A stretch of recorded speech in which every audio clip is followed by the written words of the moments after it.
Everyone, आज हम बात करने वाले हैं एक इम्पॉर्टेंट लिटरेरी थ्योरी स्ट्रक्चरलिज्म की और कोशिश करेंगे कि उसे बेसिक से अच्छे से समझें।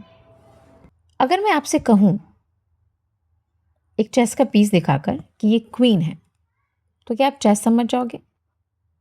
नहीं ना। चेस समझने के लिए पीसेस नहीं, रूल समझने पड़ते हैं और इसी आइडिया पे बेस्ड है स्ट्रक्चरलिज्म। स्ट्रक्चरलिज्म ये कहता है कि मीनिंग इंडिविजुअल चीज़ों के अंदर नहीं होता, मीनिंग आता है चीज़ों के बीच के रिलेशन से। इसीलिए स्ट्रक्चरलिज्म कैरेक्टर से ज़्यादा स्ट्रक्चर में इंटरेस्टेड होता है, राइटर की इमोशन से ज़्यादा सिस्टम में इंटरेस्टेड होता है। अब एक और एग्जाम्पल लो जो हम डेली लाइफ में देखते हैं, जैसे कि ट्रैफिक लाइट्स। सो रेड का मतलब स्टॉप क्यों होता है, या ग्रीन लाइट का मतलब गो क्यों होता है? अब ऐसा तो नहीं है कि कलर के अंदर कोई नेचुरल मीनिंग है, नहीं ना। मीनिंग आता है सिस्टम से। अगर ग्रीन एग्जिस्ट नहीं करता तो रेड का मतलब ही नहीं होता।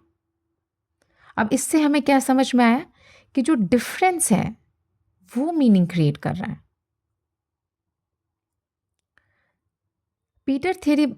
पीटर बेरी बताते हैं कि स्ट्रक्चरलिज्म का जो बेस है वो लैंग्वेज थ्योरी से आता है और यहाँ एक इम्पॉर्टेंट नाम आता है फर्डिनेंड शॉसर का। सो फर्डिनेंड शॉसर की जो लैंग्वेज थ्योरी है वो बेस्ड है इनके यूनिवर्सिटी ऑफ जेनेवा के लेक्चर्स जो उन्होंने 1906 टू 1911 के बीच में दिया था और इसे एक बुक के फॉर्म में पब्लिश करवाया था उनके स्टूडेंट्स चार्ल्स बेली और अल्बर्ट सचेहे ने in 1916 as a course in general linguistics में।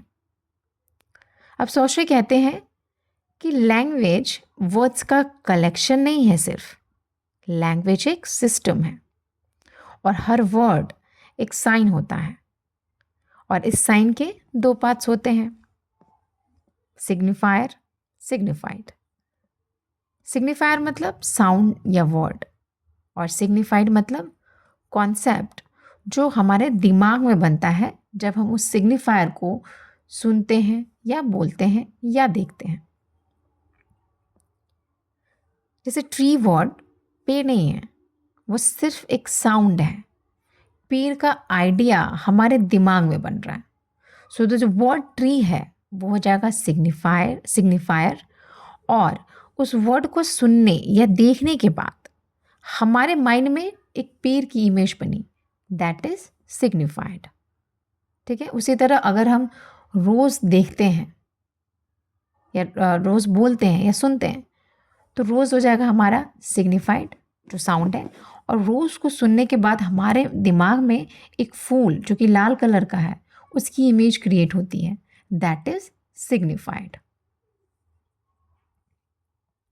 इसलिए जो मीनिंग है वो नेचुरल नहीं है, राइट। इससे हमें यही समझ में आया कि जो मीनिंग है वो नेचुरल नहीं है, वो कंस्ट्रक्टेड है। एक और कॉन्सेप्ट सॉशरे का है जो यहाँ पे बहुत ही इम्पोर्टेंस रखता है, that is arbitrariness of sine.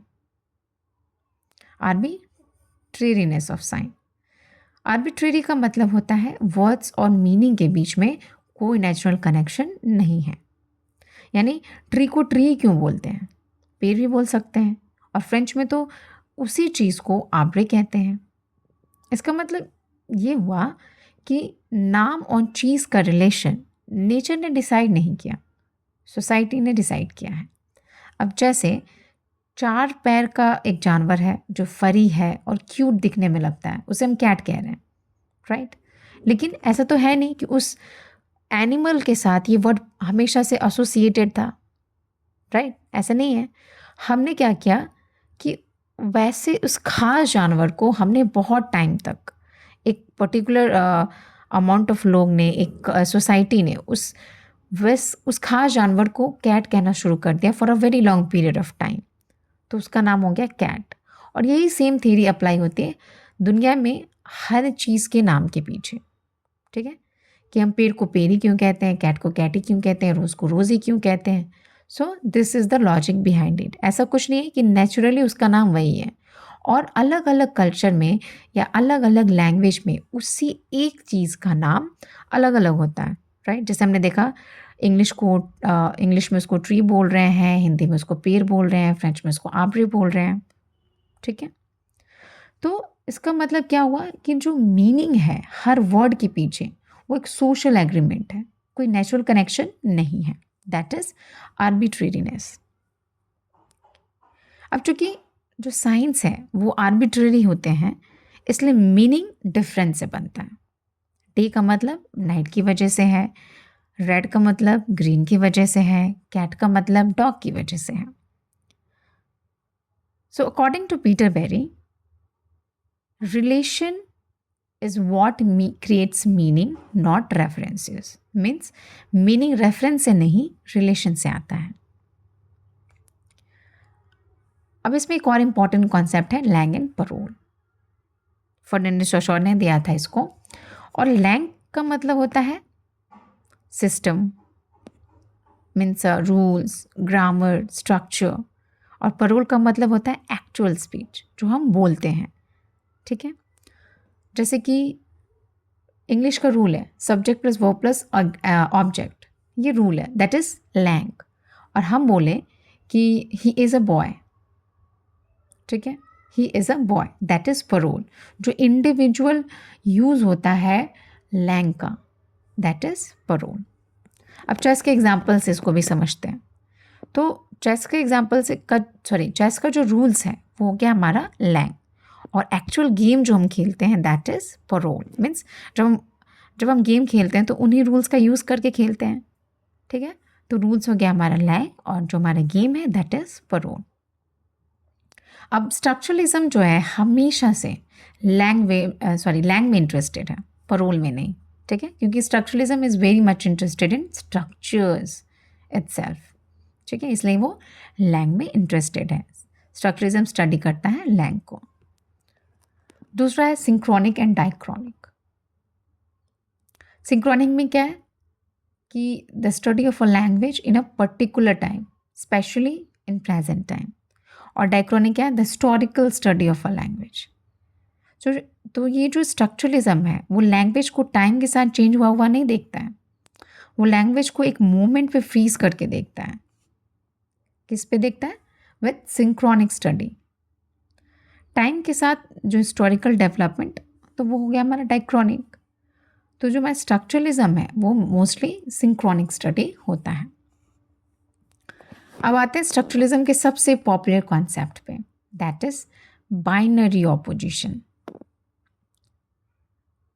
तो बाइनरी ऑपोजिशन ये कहता है कि जो टेक्स्ट है उनके जो मीनिंग है वो मोस्टली ऑपोजिट्स के थ्रू क्रिएट होते हैं। मीन्स जैसे कि good evil, male female, nature culture, ठीक है? और इसमें भी एक ध्यान देने वाली बात यह है कि इन बाइनरी जो रिप्रेजेंटेशन है उसमें नॉर्मली एक साइड डोमिनेंट होता है, ठीक है? तो ये हायरार्की भी स्ट्रक्चर का पार्ट होती है। मीन्स गुड जो है का मीनिंग जो है वो इविल से है, मीन्स जो इविल नहीं है वो गुड है, जो फीमेल नहीं है वो मेल है, जो कल्चर नहीं है वो नेचर है, ठीक है? और गुड जो है वो इविल में ज़्यादा डोमिनेट है, जो मेल है वो फीमेल से ज़्यादा डोमिनेटेड है। तो इस तरह से ये काम करता है। अब इसको लिटरेचर पे अप्लाई करते हैं। सो स्ट्रक्चरलिज्म नॉवल को इस तरह नहीं पढ़ता कि हीरो अच्छा है, राइटर दुखी था। स्ट्रक्चरलिज्म पूछता है कि टेक्स्ट का सिस्टम क्या है, और हीरो और विलन इंडिविजुअल लोग नहीं होते, वो स्ट्रक्चर के रूल्स होते हैं। अब यहीं से कुछ और थिंकर्स आते हैं, जैसे कि क्लॉडी लेवी स्ट्रॉस, जो कि एक एंथ्रोपोलॉजिस्ट थे और उन्होंने मिथ्स को स्टडी किया। उन्होंने कहा कि अलग अलग कल्चर्स के मिथ्स अलग लगते हैं, लेकिन उनका स्ट्रक्चर जो है वो सेम होता है। मिथ्स भी बाइनरी ऑपोजिशंस पे काम करते हैं। स्टोरी इंपॉर्टेंट नहीं है, स्ट्रक्चर इंपॉर्टेंट है, ठीक है? नेक्स्ट हमारे व्लादिमीर प्रॉप, जिन्होंने नैरेटिव स्ट्रक्चर और मोस्टली फोक टेल्स को स्टडी किया। और उनका कहना था कि हर कैरेक्टर का किसी भी नैरेटिव स्ट्रक्चर में एक फंक्शन होता है, ठीक है। तो हीरो हो या कोई और हो, उनका रोल जो है वो सेम होता है across across every narrative structure और थियरी, ठीक है। जैसे फिल्म्स को देख लो, हर फिल्म्स की मोस्टली यही कहानी होती है, हीरो है, हीरोइन है और एक विलन है, ठीक है। तो इस तरह से ये काम करता है। नेक्स्ट हमारा एक इम्पॉर्टेंट फिगर है रोमन जैकबसन, जिन्होंने लैंग्वेज और कम्युनिकेशन में स्ट्रक्चरलिज्म को स्टडी किया। अब उनका कहना है कि हर कम्युनिकेशन मॉडल के का जो स्ट्रक्चर है वो बेस्ड है किस पे, लैंग्वेज से सेंडर, मैसेज और रिसीवर पे। सो जो स्ट्रक्चरलिज्म है वो हर जगह सिस्टम देख रहा है। एक और फिगर है रोनाल्ड बार्थ, जो कि इनिशियली स्ट्रक्चरलिस्ट थे और उन्होंने एड्स, फैशन, पॉपुलर कल्चर सबको साइंस की तरह पढ़ा। साइंस मतलब SIGNS, साइंस, चिन्ह की तरह पढ़ा। और लेटर वो पोस्ट स्ट्रक्चरलिज्म की तरफ डिक्लाइन हो गए थे, उनके आइडियाज़ जो पोस्ट स्ट्रक्चरलिज्म की तरफ मुड़ गए थे। सो हमने क्या समझा अभी तक कि टेक्स्ट एक सिस्टम ऑफ साइंस है अकॉर्डिंग टू स्ट्रक्चरलिज्म। टेक्स्ट एक सिस्टम ऑफ साइंस है और ऑथर सेंटर में नहीं है, और सेंटर में है क्या, स्ट्रक्चर है। और हर टेक्स्ट अपने रूल्स के थ्रू बोलता है। और स्ट्रक्चरलिज्म क्या इग्नोर कर रहा है, तो इग्नोर कर रहा है ऑथर को, हिस्ट्री को, पर्सनल इमोशन को, और एम्फेसिस क्या कर रहा है, टेक्स्ट एंड स्ट्रक्चर को। अब इसका अगर हम टाइम पीरियड देखें तो इसका intellectual base early 20th century में पढ़ा था, जो मैंने बताया था सॉशरी की जो लेक्चर्स थे 1906 to 1911 के बीच में। So that was the base. और language and literature and anthropology में स्ट्रक्चरलिज्म का मेजर डेवलपमेंट हुआ था 1950s और 1960s में। इसलिए हम कह सकते हैं कि structuralism is a mid 20th century theory. अब लेटर क्रिटिक्स पूछते हैं कि अगर स्ट्रक्चर फिक्स्ड है अकॉर्डिंग टू स्ट्रक्चरलिज्म, तो मीनिंग चेंज कैसे होता है। और इसी क्वेश्चन से आया पोस्ट स्ट्रक्चरलिज्म, जिसे हम नेक्स्ट क्लास में, नेक्स्ट वीडियो में देखेंगे। And if you are asked to define structuralism academically, तो वो इस तरह से होगा कि structuralism is a mid 20th century theory which studies language and literature as systems of arbitrary signs, where meaning is produced through structure, relations, and differences rather than authorial intentions.